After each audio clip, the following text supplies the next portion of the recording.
une surprise totale. Et c'était organisé sans que je m'occupe de rien. Comme un cadeau qu'il me fait justement pour cet anniversaire. Et évidemment, tu l'as dit tout ce qu'il fallait dire pour rappeler tous ces événements qui se sont passés à Tours, et c'est vrai que la réunion d'aujourd'hui, avec la participation d'historiens de l'art éminents qui viennent du quatre coins de l'Europe, ça me rappelle absolument les colloques de Tours, qui étaient un moment privilégié, évidemment, de notre recherche. Et ce que je voudrais simplement signaler au début, c'est en effet, tu l'as tout à fait bien montré, c'est combien la situation de l'histoire de l'architecture française pouvait être retardataire en 1960, quand j'ai commencé à enseigner. Ça, c'est... je me rappelle que la première chose que j'ai faite, évidemment, c'est d'acheter les volumes de Haute-Cœur, enfin, ce sont le début, sur la Renaissance, mais c'est pour quelqu'un qui avait une formation d'historien, qui s'était nourri de la lecture des annales, des grands travaux de Marc Bloch et des autres, et trouver un texte comme ça me tombait les mains. Je ne savais pas quoi faire. Heureusement, il y avait les Anglais. Il y avait déjà Blunt avait écrit son livre sur art et architecture en France au XVIe, XVIIe.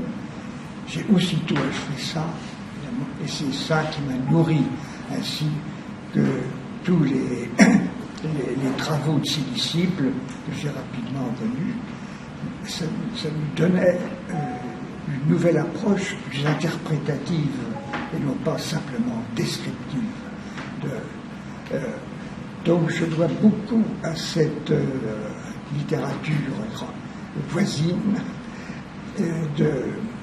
et par ailleurs, évidemment, à Chastel, car c'est au même moment que Chastel fait sa conversion à l'architecture. Jusque-là, c'est un historien de l'art italien et de l'humanisme, et donc dans la filière de Renaudet. Il ne s'est jamais occupé d'architecture française, jamais. Et il découvre, peut-être lui aussi, lorsqu'il a fallu qu'il fasse des cours en Sorbonne, il a découvert qu'il n'y avait rien à lire en français qui puisse nourrir les étudiants. Donc, à ce moment-là, il s'est lancé, alors avec une maîtrise extraordinaire, peut-être parce qu'il était journaliste dans le monde, enfin il avait une influence sur l'opinion, quoi. Enfin, il a réussi à obtenir la création du centre de recherche sur l'architecture moderne à Paris IV, qui a commencé à étudier le quartier des Halles, à aller à Saint-Léger faire des fouilles, c'est incroyable. Et puis ensuite de lancer l'inventaire, convaincre Malraux de créer l'inventaire qui est fondé à Toulouse, je me rappelle encore, c'est en 63, il me semble, à Toulouse, et qui va tout de suite démarrer avec un enthousiasme extraordinaire dans deux régions, puis très vite dans l'autre. Tout ça était né de ces initiatives, et ça va continuer ensuite, après.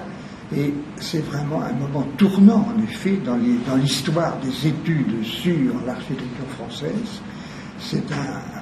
Ces années 60, c'est un tournant.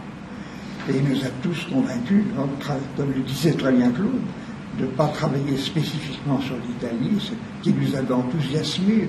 Le voyage en Italie, moi, c'est ce qui m'a converti absolument à l'histoire de l'art, mais l'histoire de l'art fasciné par la beauté, voilà. C'est ce que, comme le sont tous les travaux italiens. Donc, malgré cet attrait, il fallait, au contraire, faire la même chose pour revaloriser l'architecture française, qui s'est tellement nourrie de l'Antiquité et de l'Italie, mais qui a son visage propre, comme chaque nation d'Europe a aussi son visage propre, l'architecture. Poser les questions et faire paraître les problèmes d'interprétation, et tout ça, ça nous a occupés, divertis, passionnés pendant des années. Et je suis très heureux de me retrouver là, parmi vous, que j'ai connu souvent depuis leur départ, que je suis plus quitté, ou qui sont de la même génération, moi, comme Claude, ou à peine, enfin, c'est vraiment une grande réussite de la génération d'avoir pu, sous l'usine de Chastel, rénover la façon de penser l'architecture en France. Voilà, ce qui me fait plaisir de constater 60 ans après mon départ. Et merci d'être là.